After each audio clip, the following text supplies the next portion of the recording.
Hello बच्चों, स्वागत है आपका हमारे चैनल फुटबॉल क्लासेज में। तो बच्चों, आज हम class 6 learn well smart science का chapter number 16 importance of air को स्टडी करेंगे। सो बने रहिए हमारे साथ इस वीडियो में। अगर आप हमारे चैनल पर पहली बार विजिट करते हो तो प्लीज़ चैनल को सब्सक्राइब करें, साथ ही साथ बेल आइकन को भी प्रेस करें, जिससे अपकमिंग वीडियोज़ का नोटिफिकेशन आपको मिलते रहें। इस बुक के जितने भी चैप्टर्स हैं उनके एक्सप्लेनेशंस और क्वेश्चन आंसर्स वाले वीडियो हमने ऑलरेडी प्रोवाइड किए हैं। तो आपको अगर किसी भी चैप्टर को वॉच करना है तो आप नीचे डिस्क्रिप्शन में प्लेलिस्ट लिस्ट का लिंक है, वहाँ से आप वॉच कर सकते हो। तो चलिए स्टार्ट करते हैं। आप प्लीज़ अपने क्लासमेट्स के साथ में ये वीडियो ज़रूर शेयर करें और इस वीडियो को लाइक ज़रूर प्रेस करें प्लीज़। जैसा कि आपको पता है, air is present all around अस, यानी कि एयर जो है हमारे चारों तरफ और प्रेजेंट है।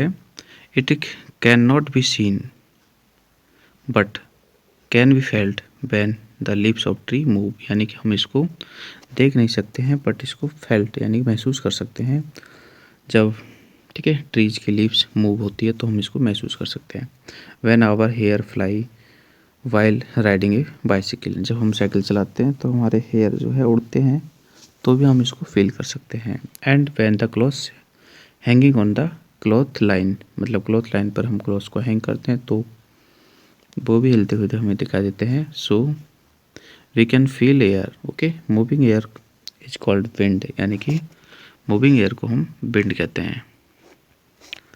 ए balloon gets inflated when you blow air into, मतलब कि बैलून भी इन्फ्लेट हो जाता है जब आप उसमें एयर को ब्लो करते हो, मतलब हवा को फूंक मारते हो, हवा भरते हो। तो the pages of your book start fluttering when you switch on the fan, मतलब हम फैन को स्विच ऑन कर देते हैं, पंखा चलता है तो पेज फ्लैटरिंग होते हैं, मतलब पेज जो है हवा से उड़ते हैं। And a kite fly in the sky, तो these all examples are prove that presence of air all around us, मतलब ये सभी एग्जाम्पल्स ये प्रूव करते हैं कि एयर हमारे अराउंड प्रेजेंट है। एक्टिविटी 1 में हम देखते हैं, एक्टिविटी 1 में हम ये देखते हैं कि जो आपका गिलास है, ठीक है, उसमें भी एयर होती है, ठीक है। आपके गिलास जो है खाली होता है, उसमें भी एयर होती है। उसको चेक करने के लिए हम गिलास को किसी पानी से भरे कंटेनर में ऐसे उल्टा डुबोते हैं। कुछ देर बाद हम देखते हैं कि कुछ बबल्स जो है हमें निकलते हुए दिखाई देते हैं। तो ये बबल्स एयर के हैं, ठीक है। गिलास में जो एयर थी तो वो बबल्स की फॉर्म में बाहर निकलती हुई दिखाई देती है हमें। बट इस एक्टिविटी में कुछ और डिफरेंट भी है, तो वो क्या है उसको हम पढ़ लेते हैं। देखो, टेक ए पेपर टॉवल, एक पेपर टॉवल हमें लेना है and put it at bottom of the glass, तो ग्लास के बॉटम में हमें इसको पुट करना है such that it does not fall, ठीक है। कुछ इस टाइप से हमें पुट करना है कि फॉल ना हो, ये गिरे ना, ठीक है। जब हम ग्लास को उल्टा करेंगे तो भी ये गिरे ना, तो इस टाइप से हमें इसको पुट करना है।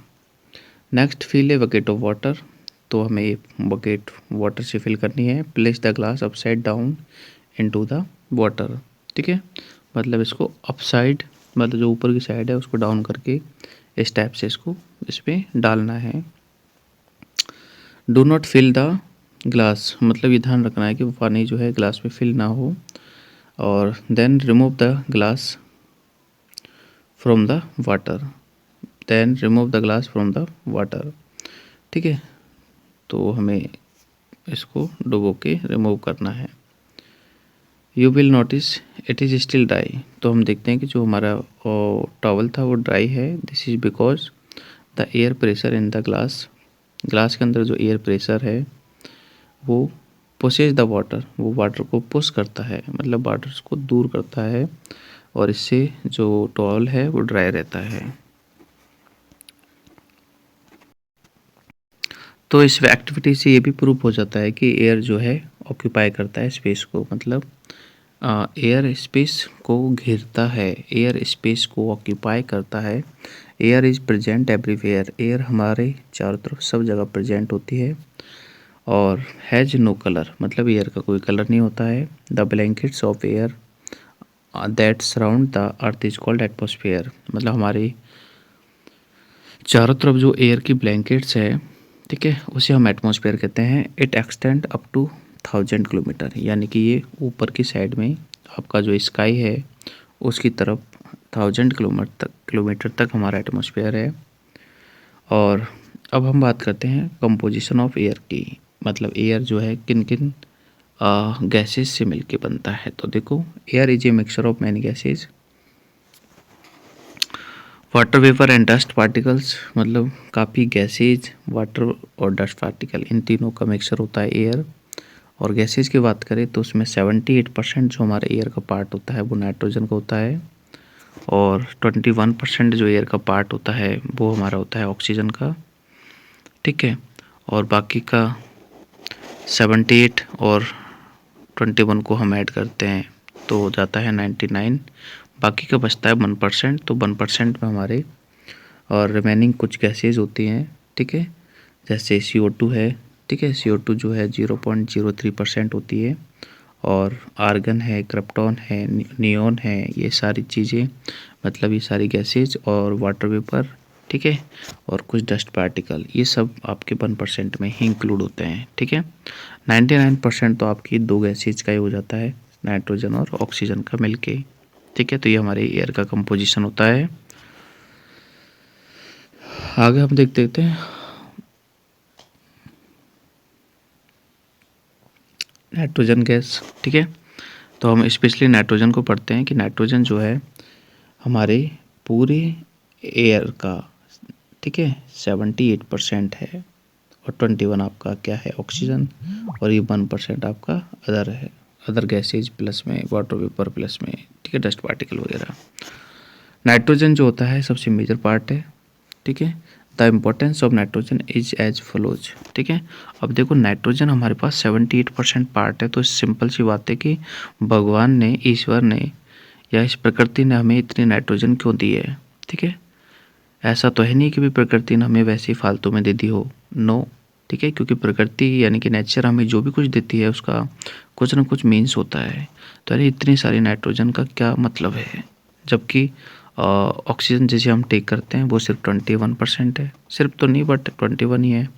तो देखो, it does not burn itself, पहली बात तो नाइट्रोजन खुद बर्न नहीं होती है, nor supports the process of burning, और ना ही ये बर्निंग के प्रोसेस को सपोर्ट करती है।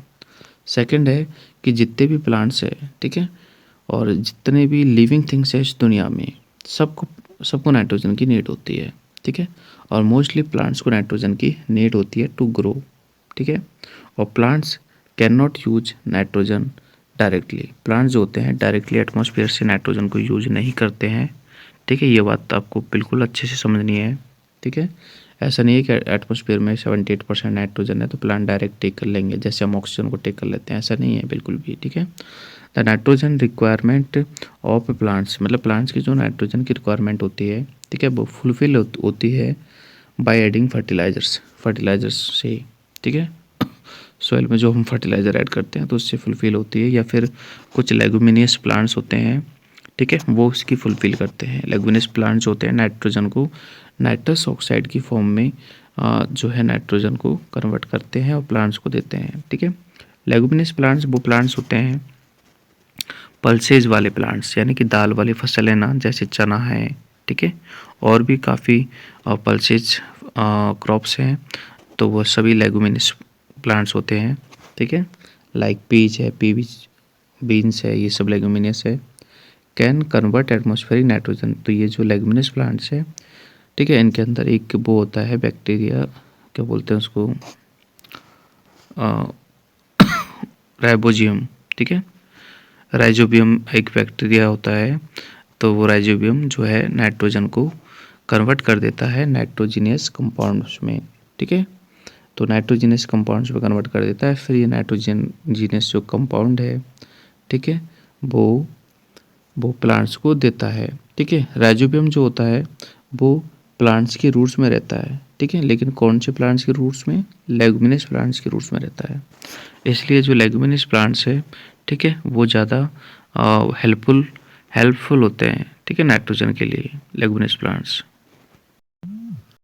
आगे देखते हैं ऑक्सीजन, ठीक है। तो देखो ऑक्सीजन का यूज हम ब्रीथिंग के लिए करते हैं और बर्निंग के लिए करते हैं, ठीक है। हमने पढ़ा था नाइट्रोजन तो बर्निंग में बिल्कुल भी सपोर्टिव नहीं है, ठीक है। तो ऑक्सीजन जो है बर्निंग में सपोर्टिव है, ऑक्सीजन के बिना हम बर्निंग पॉसिबल नहीं है, पहली बात तो, ठीक है। It is the second major fraction of air, ठीक है, या कांस्टेंट ऑफ एयर, ठीक है। 21% है ऑक्सीजन हमारे पास। ऑल लिविंग ऑर्गेनिज्म, सबको ऑक्सीजन की रिक्वायर होती है, क्योंकि सारे ही लिविंग ऑर्गेनिज्म जो है ब्रीथ करते हैं। इट आल्सो सपोर्ट कम्बशन, मतलब ये कम्बशन यानी कि बर्निंग को सपोर्ट करती है। और oxygen is important because of the following reasons. तो देखो पहला क्या है कि all humans animals require oxygen, मतलब जितने भी लिविंग थिंग्स है उनको ऑक्सीजन की रिक्वायरमेंट होती है to stay live.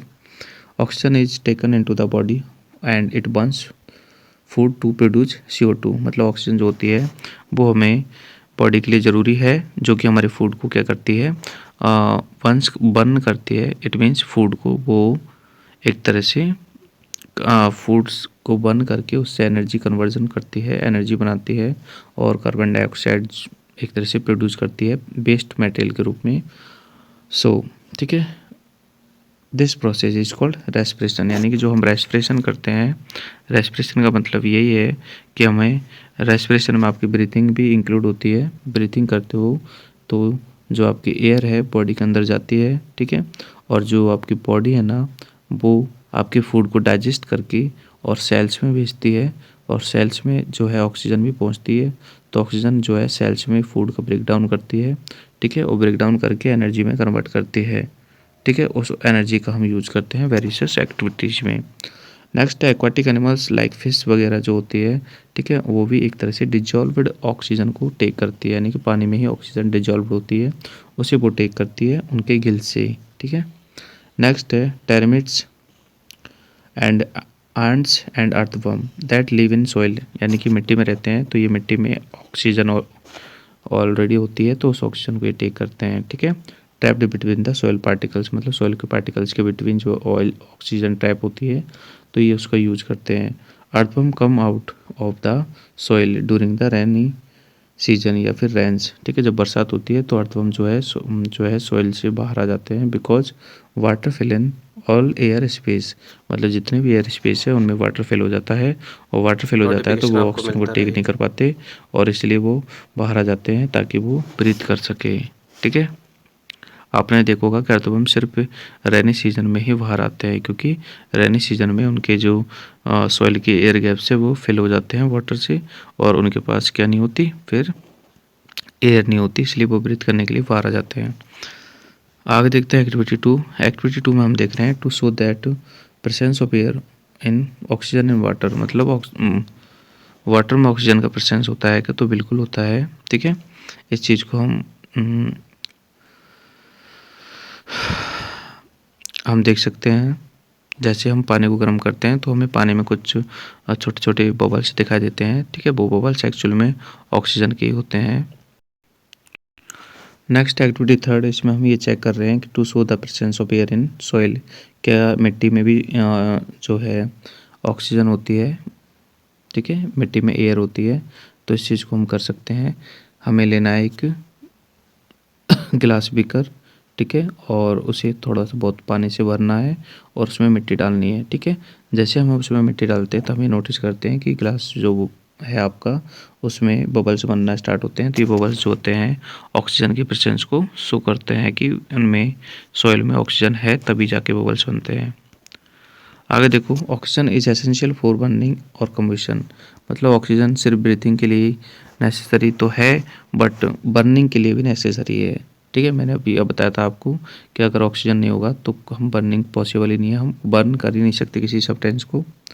There can be no fire without oxygen, मतलब ऑक्सीजन के बिना कोई फायर नहीं हो सकती। The atmosphere becomes thinner with the increase in altitude, यानी कि एल्टीट्यूड मतलब है हाइट, ठीक है, जैसे जैसे हम ऊपर जाते हैं, हाइट पे जाते हैं, तो हमारा एटमॉस्फेयर है वो थिनर हो जाता है। When the atmosphere becomes thinner the oxygen level decrease, यानी कि ऊपर हम जैसे जैसे हाइट पे जाते हैं तो ऑक्सीजन लेवल जो होता है एक तरह से डिक्रीज हो जाता है। It is for reason the mountaineers carry oxygen cylinder. तो माउंटेनर्स जो होते हैं पहाड़ों पे जो चढ़ते हैं तो वो ऑक्सीजन सिलेंडर को अपने साथ ले जाते हैं, क्योंकि एल्टीट्यूड पे मतलब हाई एल्टीट्यूड पे ऑक्सीजन का लेवल जो है वहाँ पर घट जाता है। ठीक है।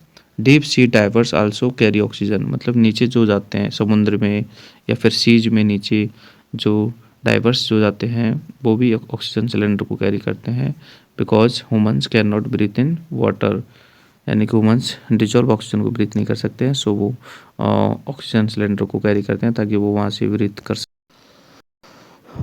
आगे हम एक एक्टिविटी देख रहे हैं, activity 4, to prove that oxygen support burning. हमें ये प्रूव करना है कि ऑक्सीजन बर्निंग को सपोर्ट करती है नहीं करती है। तो हमें क्या करना है कि एक कैंडल लेनी है और एक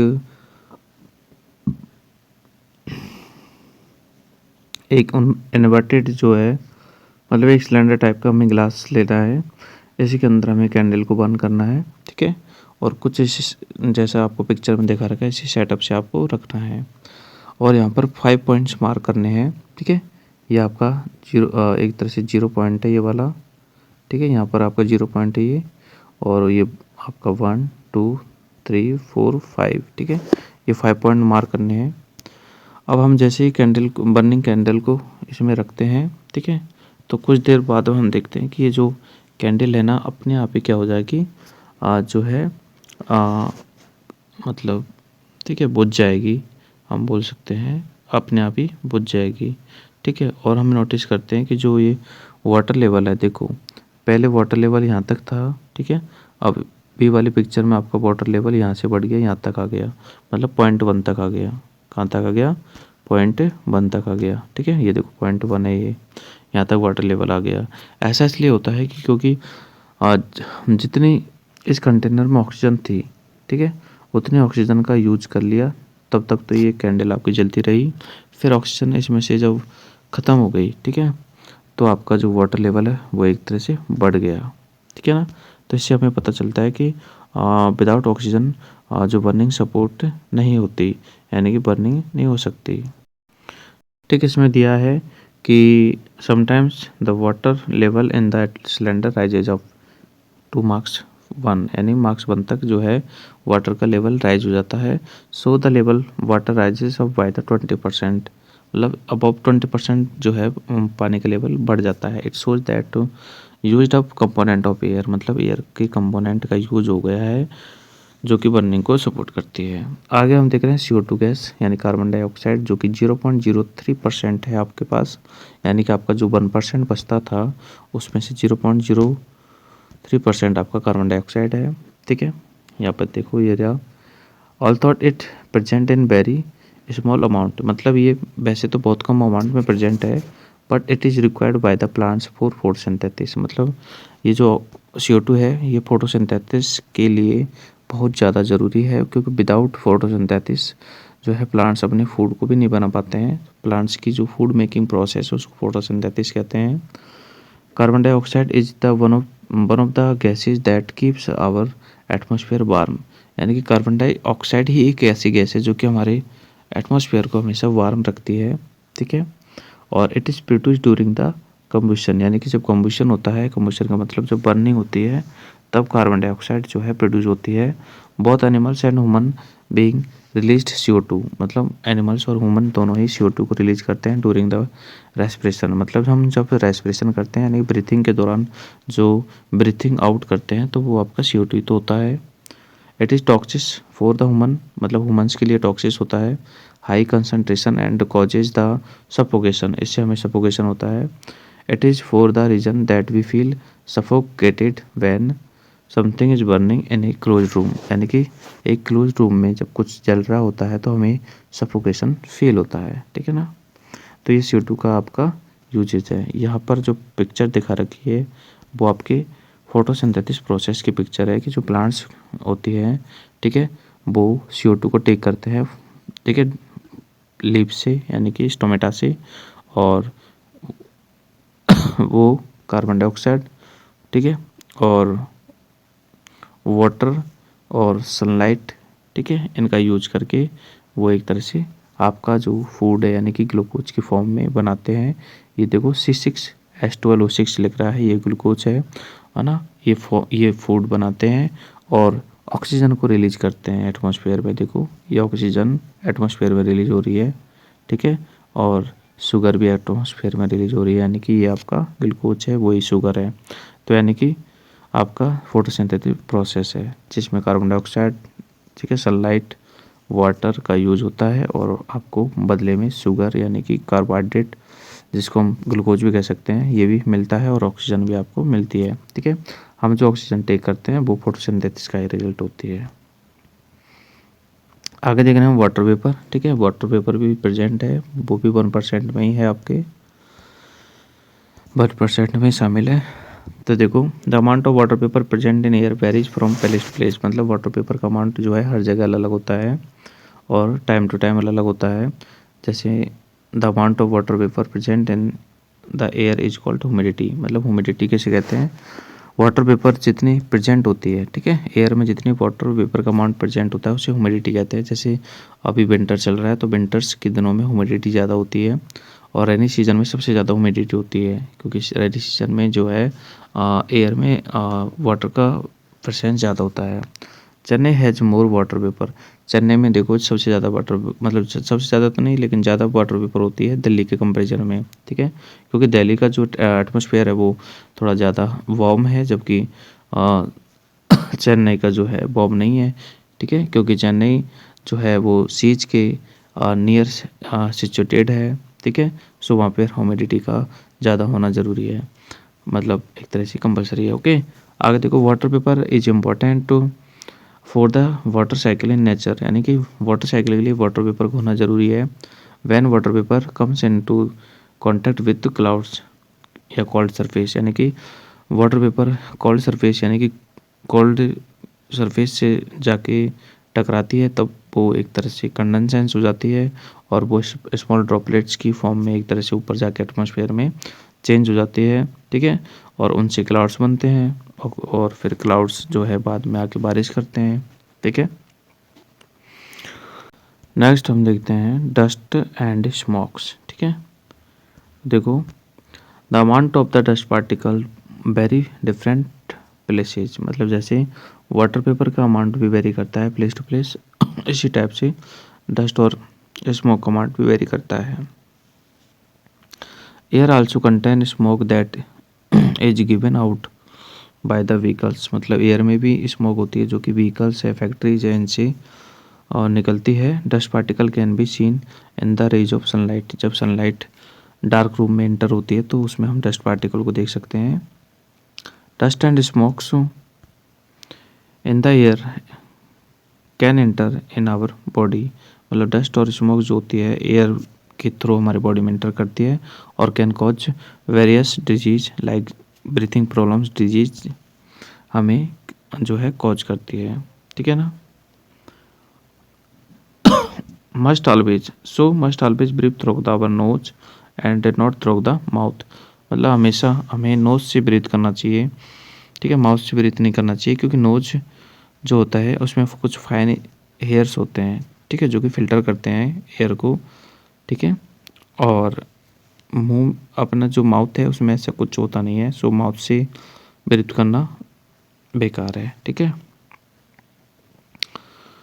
तो हमेशा नोज से ही ब्रीथ करना चाहिए, ठीक है, क्योंकि जो फाइन हेयर्स होते हैं उनसे जो आपके फिल्टरिंग होती है एयर की और डस्ट पार्टिकल ट्रैप हो जाते हैं and prevent them from entering our body, और डस्ट पार्टिकल हमारी बॉडी में भी एंटर नहीं करते हैं क्योंकि वो ऑलरेडी ट्रैप हो जाते हैं।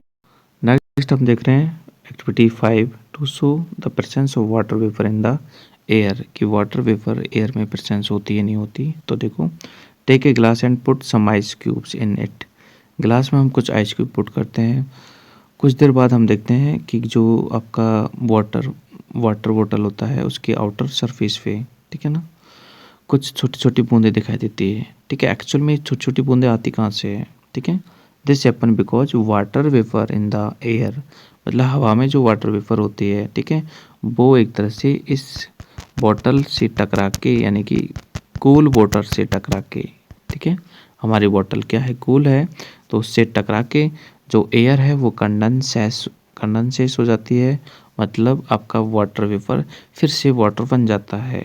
ठीक है, हवा जो होती है ना इससे टकराती है और हवा में वाटर वेपर होती है, तो वो वाटर वेपर इससे टकरा के फिर से वाटर बन जाती है।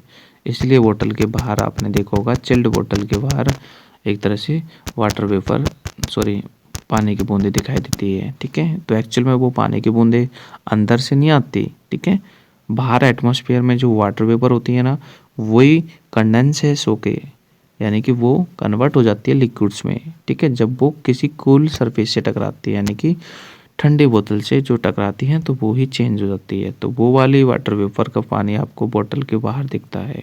ठीक है,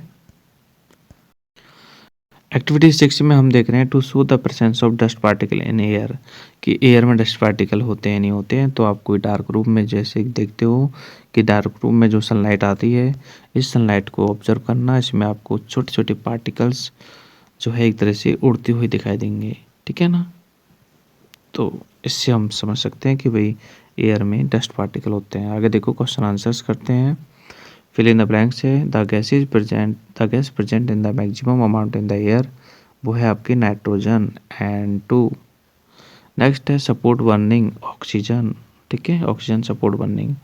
प्लांट यूज फॉर फोटोसिंथेसिस, तो इसमें आएगा आपका carbon dioxide. Can convert atmospheric nitrogen with the help of bacteria present in root nodules. ठीक है, तो इसमें आएगा लेगुमिनियस। ठीक है, the air becomes as we go up, अगर हम ऊपर जाते हैं तो एयर जो होती है थिनर हो जाती है। ठीक है, आगे देखते हैं हम balance of oxygen and CO2, carbon dioxide और ऑक्सीजन का बैलेंस। ठीक है, हमारे नेचर में कैसे होता है। तो देखो, the amount of oxygen and CO2 in the nature remains unchanged, मतलब जितना भी अमाउंट है, जैसे ऑक्सीजन का 21% है, CO2 का 0.03% है, तो जितना ये है ये हमेशा इतना ही बना रहता है, ये चेंज नहीं होता है। ठीक है ना, देखो एनिमल्स ब्रीथ इन ऑक्सीजन, एनिमल्स ऑक्सीजन को ब्रीथ करते हैं और वो CO2 को छोड़ देते हैं। ऐसे प्लांट्स हैं वो कार्बन डाइऑक्साइड को टेक करते हैं, फोटोसिंथेसिस करते हैं तब। ठीक है, और वो उसी दौरान ऑक्सीजन को छोड़ देते हैं। ठीक है, और बर्निंग ऑफ पेट्रोल वुड कोल, जब हम इनको बर्न करते हैं तो ऑक्सीजन का यूज़ होता है और CO2 एक तरह से बाहर निकल जाती है। तो कहने का मतलब ऑक्सीजन और आपका CO2 उनका जो लेवल होता है या उनका जो अमाउंट होता है वो हमेशा हमारे एटमॉस्फेयर में बना रहता है उतना ही। ठीक है, चेंज नहीं होता। देखो, this explain how plants and animals help us to maintain the balance of oxygen, मतलब कि प्लांट्स एंड एनिमल्स जो है आपके ऑक्सीजन और CO2 के बैलेंस को मेंटेन करते हैं। Plants and animals are interdependence in our responsibility to conserve plants and protect animals so that the balance is not disturbed, मतलब प्लांट्स और एनिमल्स जो होते हैं एक दूसरे पर इंटरडिपेंडेंट होते हैं और हमारी रिस्पॉन्सिबिलिटी ये बनती है कि हम इनको दोनों को प्रोटेक्ट करें ताकि जो हमारा एटमॉस्फेयर का जो बैलेंस है वो बना रहे। ठीक है ना, यहाँ पर ऑक्सीजन साइकिल को दिखाया गया है कि प्लांट्स फोटोसिंथेसिस करते हैं तो ऑक्सीजन को देते हैं। ठीक है, और हम एनिमल्स वगैरह ऑक्सीजन को टेक करते हैं, हम कार्बन डाइऑक्साइड को छोड़ते हैं तो प्लांट्स उसको टेक करते हैं। ऐसे हमें ये ऑक्सीजन साइकिल को शो किया गया है। आगे देखो, you have seen A number of vehicles moving on the road, मतलब रोड पर काफ़ी व्हीकल्स चलते हैं। This emit loads of smoke, मतलब ये काफ़ी स्मोक को इमिट करते हैं, छोड़ते हैं, एंड हार्मफुल गैसेज को भी इमिट करते हैं, जैसे CO2 है, कार्बन डाइऑक्साइड है ना, विच कॉज एयर पोल्यूशन, जैसे एयर पोल्यूशन होता है। So we should plant more trees. ठीक है, हमें ज़्यादातर प्लांट्स लगाने चाहिए ताकि एयर पोल्यूशन को रिड्यूस कर सके। ठीक है ना, आगे देखो, यूजेज ऑफ एयर, एयर के क्या क्या यूज हैं। तो भैया एयर के तो काफ़ी ज़्यादा यूजेज है। ठीक है ना, यहाँ पर कुछ दे रखे हैं वो पढ़ लेते हैं हम। देखो, air transmit sound and helps the communication, यानी कि एयर जो होती है साउंड को ट्रांसफ़र करती है जिससे कि हम सुन पाते हैं और अपनी जो है बात को किसी दूसरे तक पहुंचा पाते हैं। ठीक है ना, sound can not travel without the absence of air, मतलब एयर के एब्सेंस के बिना साउंड ट्रेवल नहीं करती है क्योंकि साउंड को ट्रेवल करने के लिए किसी मीडियम की रिक्वायरमेंट होती है। सो आगे देखो air help us to gliders, sail boats and airplanes, ठीक है, टू मूव, इनको मूव करने के लिए एयर जो होती है हेल्पफुल होती है। और compressed air is a filled in tubes, ठीक है, कंप्रेस्ड एयर को ट्यूब्स में फिल किया जाता है, टायर्स में फिल किया जाता है, बैलून्स में फिल किया जाता है। और नेक्स्ट है moving air help us to evaporate water, ठीक है, मूविंग एयर से वाटर एवापोरेट होता है फ्रॉम द वेट क्लोथ, ठीक है, यानी कि जब गीले कपड़े जो होते हैं, ठीक है, तो मूविंग एयर से गीले कपड़े सूखते हैं तो उनका जो वाटर एवेपोरेट होता है। एयर हेल्प अस इन सीड, एयर जो है सीड डिस्पर्सल में हेल्पफुल होती है और पॉलिनेशन को भी करवाती है। नेक्स्ट है विंडमिल्स यूज एयर, है ना, विंडमिल्स में एयर का यूज होता है, उससे इलेक्ट्रिसिटी बनती है। और draw water from the wells, और ठीक है वेल से पानी को भी ड्रॉ करते हैं इलेक्ट्रिसिटी से या विंडमिल से। Next wind is use to be process of winnowing, यानी कि हवा का यूज हम विनोइंग प्रोसेस के लिए करते हैं। सो इससे जो है हस्क और ग्रेन्स को सेपरेट किया जाता है, ठीक है। फार्मर्स जो है विनोइंग प्रोसेस को यूज करते हैं, वैसे हम भी यूज करते हैं घरों में, ठीक है ना, अनाज को साफ करते हैं तो। नेक्स्ट है air also plays an important role in the water cycle, water cycle में एयर का बहुत ज़्यादा इम्पोर्टेंट रोल है, तो ये काफ़ी यूजेज हैं एयर के।